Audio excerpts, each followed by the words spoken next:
पर कहते ना होनी जो होती है ना वो होकर रहती है, चाहे आप कुछ भी करिए महाराज, वो टल नहीं सकती है। जिसकी मृत्यु है आप बंद करके भी रखोगे ना, अगर मृत्यु लिखी है तो भी बहाना करके आ ही जाएगी। एक बार भगवान शिव के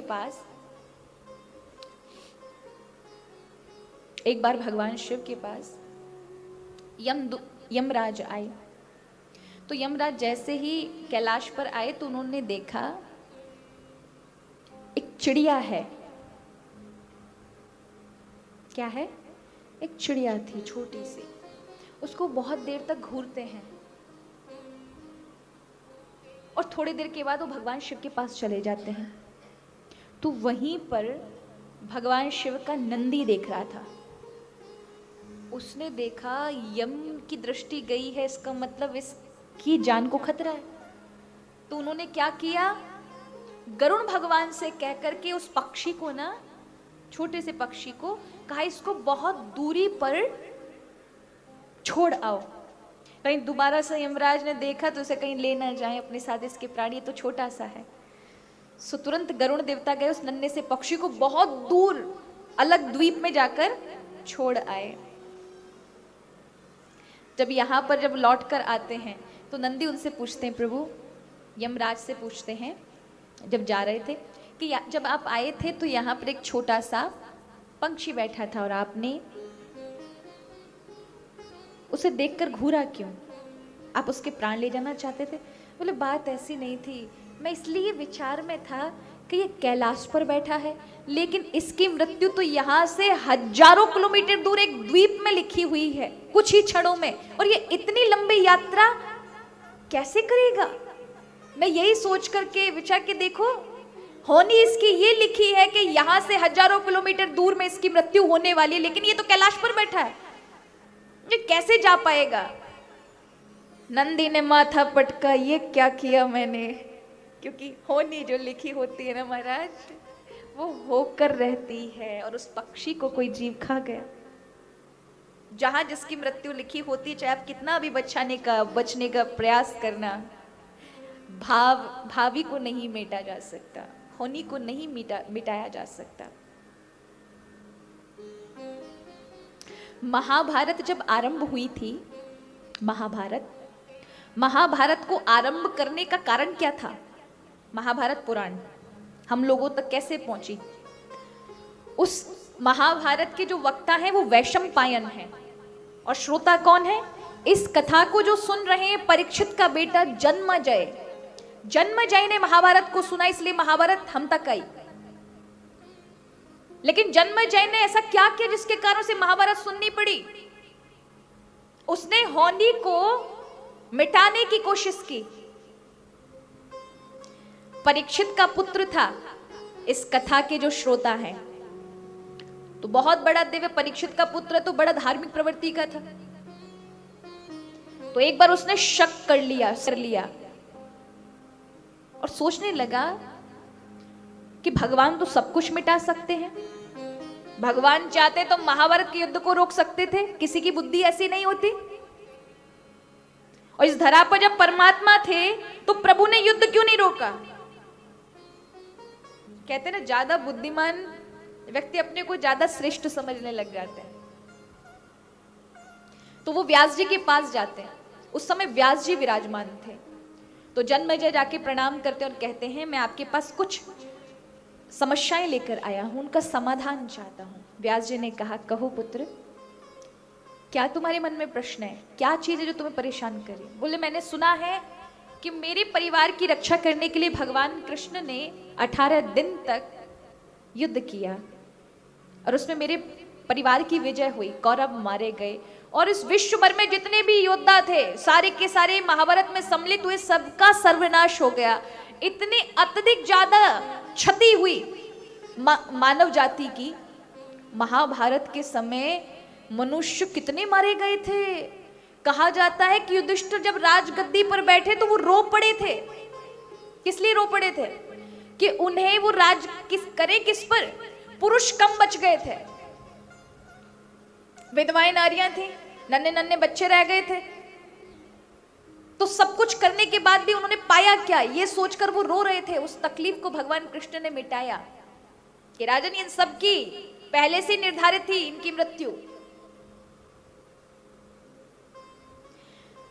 तो जन्मेजय जाकर व्यास जी से पूछता है, व्यास जी मुझे ये नहीं समझ आता, जब भगवान थे, भगवान सब कुछ करने वाले हैं, कर्तुम अकर्तुम मन्यथा कर्तुम सर्व समर्थः। परमात्मा कौन है?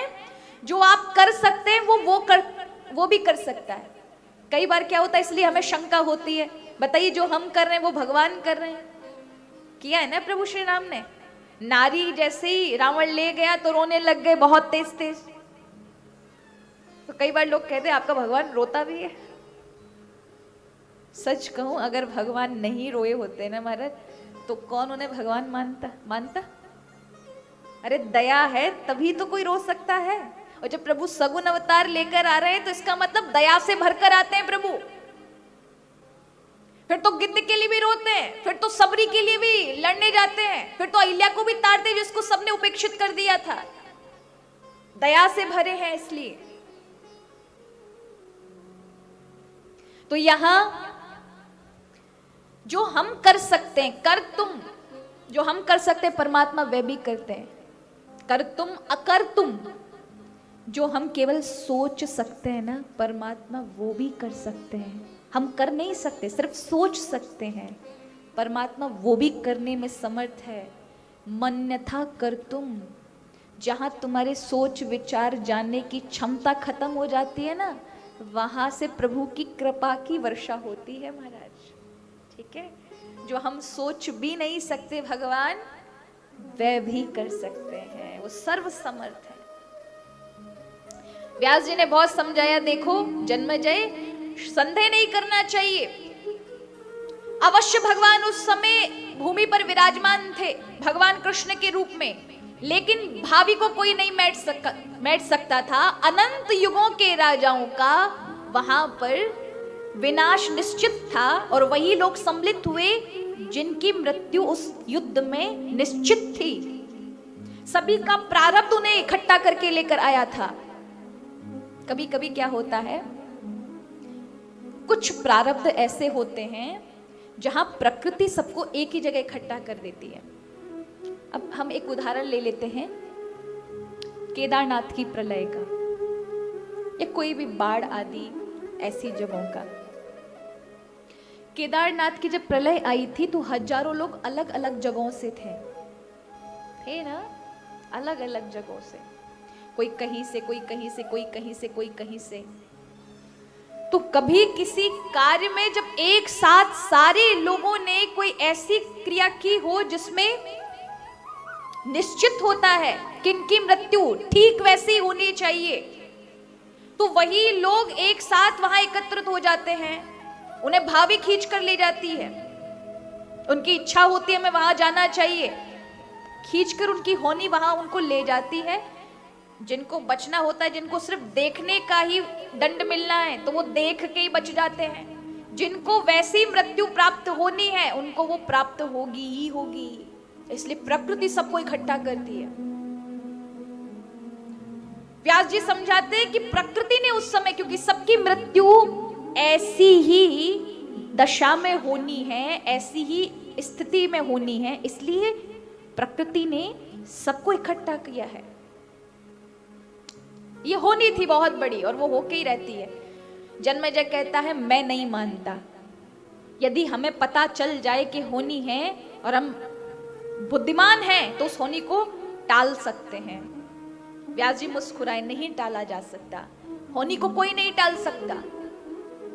जन्मेजय कहने लगे महाराज मैं नहीं मानता, मेरी बुद्धि में नहीं बैठता, भगवान चाहते तो टाल सकते। बोले भगवान चाहते, प्रभु तो चाहते ही नहीं कि हिंसा हो भाई, लेकिन जिसके भाग्य में प्रारब्ध में लिखा ही है उससे भगवान किंतु परंतु नहीं करते। जो कर्म किया उसका दंड व्यक्ति को भुगतना ही भुगतना है, उसमें मैंने कुछ, भगवान कुछ नहीं कर सकते। तो कहा नहीं प्रभु मैं नहीं मानता, अगर भावी किसी को पता चल जाए ऐसा होने वाला, और भगवान कृष्ण जानते थे इतनी हिंसा होने वाली है, तो वो इतनी हिंसा नहीं होने देते। तो परीक्षित जन्मेजय की बात को सुनकर व्यास जी को थोड़ा क्रोध आ गया। उन्होंने कहा तुम बड़ी बड़ी बातें करते हो, बड़े अपने आप को बुद्धिमान समझते हो ना।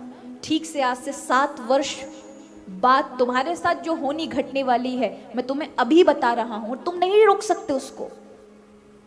जन्मेजय एकदम डर गए, मेरे साथ क्या होने वाली है। कहा तुम्हारे हाथों 7 ब्राह्मणों की हत्या होगी और तुम खुद करोगे, और उसी समय तुम्हारे पूरे शरीर में कोढ़ की उत्पत्ति हो जाएगी, और ऐसा भयानक कोढ़ होगा जो किसी औषधि से ठीक नहीं होगा। वो प्रजा जो तुम आंखों पर बिठाकर रखती है ना, वही प्रजा तुम्हें दुत्कारेगी, हीन भावना से निंदा करेगी। तब तुम दौड़कर मेरे पास आओगे और मैं तुम्हें उपाय बताऊंगा, तब तुम्हारा कोढ़ ठीक होगा। लेकिन फिर भी जब तुम उस उपचार के लिए जाओगे वहां भी तुम संदेह करोगे और तुम्हारा एक अंग कोढ़ से प्रभावित रहेगा और उसी से तुम्हारी मृत्यु होगी। ये तुम्हारी होनी है, टालो, तुम्हें जो टालना हो। तुम नहीं टाल सकते इसको। पूछा महाराज ये कैसे, क्या आप मुझे बता सकते मेरी होनी ये कैसे होगी। व्यास जी मुस्कुराए, तुम्हें और थोड़ा डिटेल में जानना है तो और डिटेल में बता देता हूं।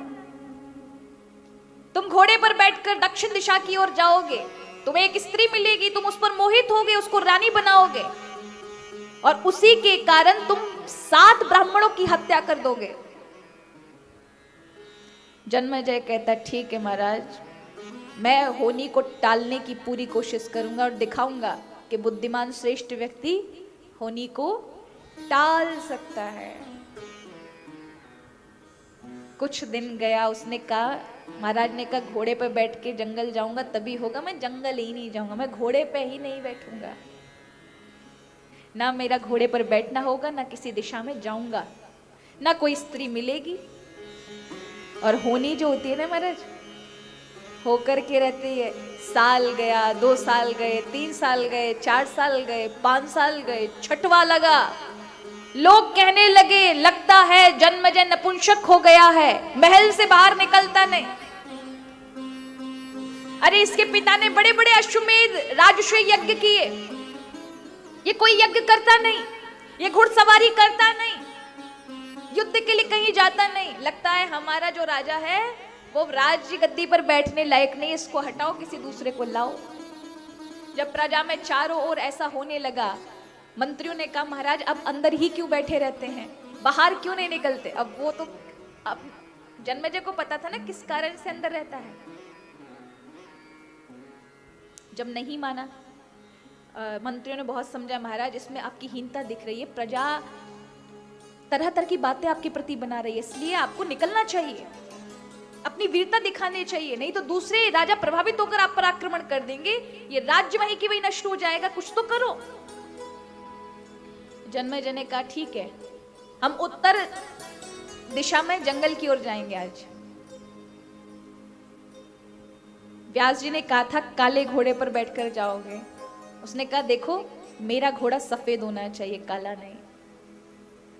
दरवाजे से निकलने के लिए जैसे ही जन्मेजय ने पैर रखा ना, तो सभी घोड़े काले रंग के ही थे। ये देख के जन्मेजय आग बबूला हो गया, ये क्या किया तुमने, सारे घोड़े कहाँ मर गए थे, सफेद क्यों नहीं है।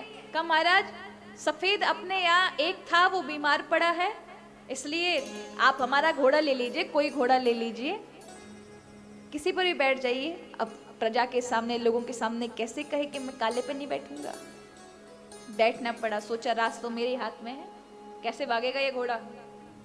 लेके चला लोगों के साथ, सेना के साथ। कब उत्तर दिशा में दौड़ते दौड़ते एक सामने से जंगली सुअर को निकलते उसके पीछे भागने लगा।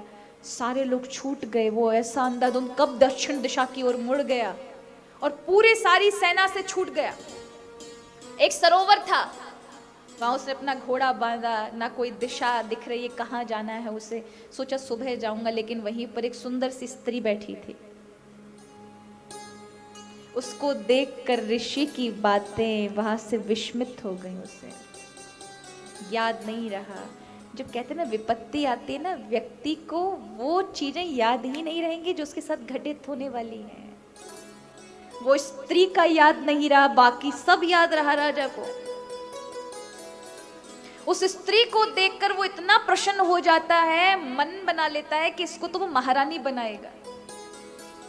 वो कोई तपस्या कर रही थी, कोई राजकुमारी थी। उसने कहा मैं तुम्हारे साथ तब चलूंगी जब तुम मुझे सम्रांगनी बनाओगे।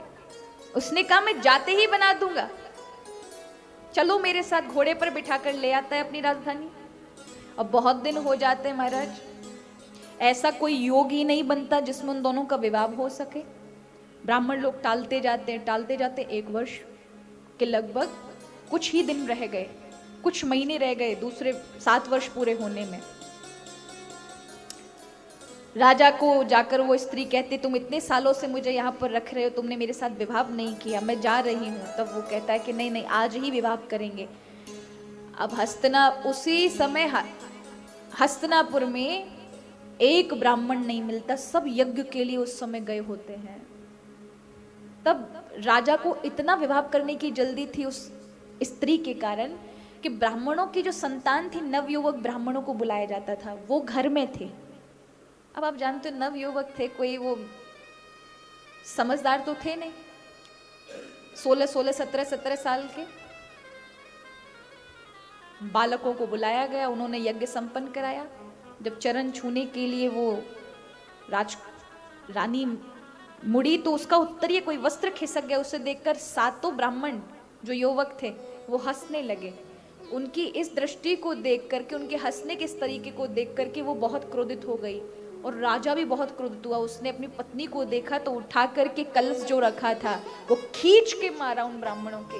तो क्या हुआ, हल्का सा स्पर्श होते ही 7 के 7 मारे गए। और जैसे ही मरे, राजा के शरीर से कोढ़ उत्पन्न हो गया, फूटने लगा। 1 महीने के अंदर पूरा शरीर कोढ़ में हो गया। उसमें से कीड़े निकलने लगे, दुर्गंध होने लगी। कोई भी उसे देखना पसंद नहीं करता था। एक उसे याद आया ये सब व्यास जी ने कहा था। रोता हुआ व्यास जी के पास गया। व्यास जी ने कहा क्यों बुद्धिमान, होनी रोक सका तो? रो पड़ा। मैं समझ गया होनी नहीं रोकी जा सकती, पर मेरा ये कैसे मेरे जीवन को दोबारा से जीवन प्रदान होगा। कहा यहाँ से मेरा शिष्य वैशम पायन रहता है, वहां जाकर के तुम महाभारत सुनो, शंका मत करना, महाभारत सुनना। महाभारत सुनते ही तुम्हारा कोढ़ दूर हो जाएगा। पर मैं कह रहा हूं तुम्हारी ये होनी लिखी है, तुम शंका करोगे इसलिए तुम ठीक नहीं हो पाओगे। तो होनी जो होती है ना वो होकर रहती है।